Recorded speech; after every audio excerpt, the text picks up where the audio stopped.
ভারতীয় নাগরিক উকিল বর্মনের অপহরণ নিয়ে বিস্ফোরক হলেন মন্ত্রী উদয়ন গুহ। শনিবার শীতলকুচিতে সভা করতে আসেন তিনি। উদয়ন গুহ বলেন, সীমান্ত থেকে ভারতীয় নাগরিককে তুলে নিয়ে গেল বিএসএফ তখন কাঠপুতুলের মতো দাঁড়িয়েছিলেন। বিএসএফ এর যদি মদত না থাকে তাহলে একটা গরু পর্যন্ত বেড়ার এপার থেকে ওপারে যেতে পারবে না, মানুষ তো দূরের কথা।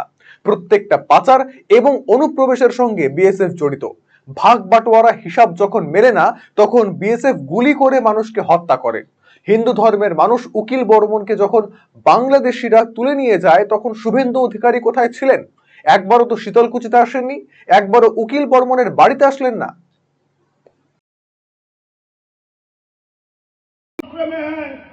আর সেই হিন্দু ধর্মের একজন মানুষ উকিল বর্মনকে যখন বাংলাদেশিরা ধরে নিয়ে যায়, তখন কোথায় শুভেন্দু অধিকারী? এসে তো একবারও উকিল বর্মনের বাড়িতে উপস্থিত হয়ে বলল না যে আমার একজন হিন্দু ভাই, তাকে বাংলাদেশিরা ধরে নিয়ে গেছে, যতক্ষণ না উকিল বর্মনকে বাংলাদেশ ছাড়ছে, এই শীতলকুচি ছেড়ে আমি আর ওই কলকাতায় ফিরে যাব না। আর একটা জলজ্জান্ত মানুষ, সূর্যের আলোয় তাকে নিয়ে চলে যাওয়া হলো। বিএসএফ দাঁড়িয়ে দাঁড়িয়ে সে খেলা দেখলো, বিএসএফ কোনো প্রতিবাদ করলো না, বিএসএফ তার বিরুদ্ধে রুখে দাঁড়ালো না।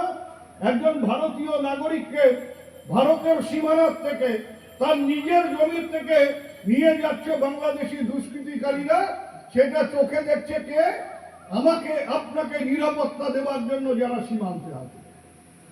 শুধু সীমান্ত বলে নয়, নতুন যে আইন হয়েছে দেশে, আগে ওই 0 পয়েন্টের থেকে 15 কিলোমিটার পর্যন্ত বিএসএফ এর এখতিয়ার ছিল।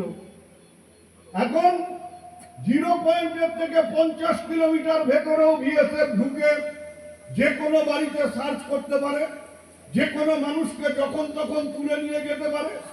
বিএসএফ 50 কিলোমিটার পর্যন্ত ঢুকে আপনাকে আমাকে তুলে নিয়ে যেতে পারে। আমিও বিএসএফ এর এখতিয়ারের মধ্যেই আছি, কিন্তু আমার দেশের নাগরিক উকিল বর্মনকে যখন বাংলাদেশিরা নিয়ে যাচ্ছে, তখন বিএসএফ কাঠপুতলির মতন দাঁড়িয়ে আছে। এটা কেন? রায়গঞ্জবাসীদের জন্য সুখবর। যারা দীর্ঘদিন ধরে পেটের সমস্যায় ভুগছেন তাদের জন্য রায়গঞ্জ দিশারিতে আসছেন ব্যাঙ্গালোরের প্রখ্যাত গ্যাস্ট্রোএন্টারোলজিস্ট ডাক্তার ইরশাদ আলী, এইচএমডি, ডিএনবি। এখন থেকে প্রতি মাসে নির্দিষ্ট দিনে ডাক্তারবাবুকে দেখাতে আজই যোগাযোগ করুন দিশারি হেলথ কেয়ার, উকিলপাড়া, রায়গঞ্জ শাখায়। যোগাযোগ করুন 7477785509 এই নম্বরে এবং 7477785512 এই নম্বরে।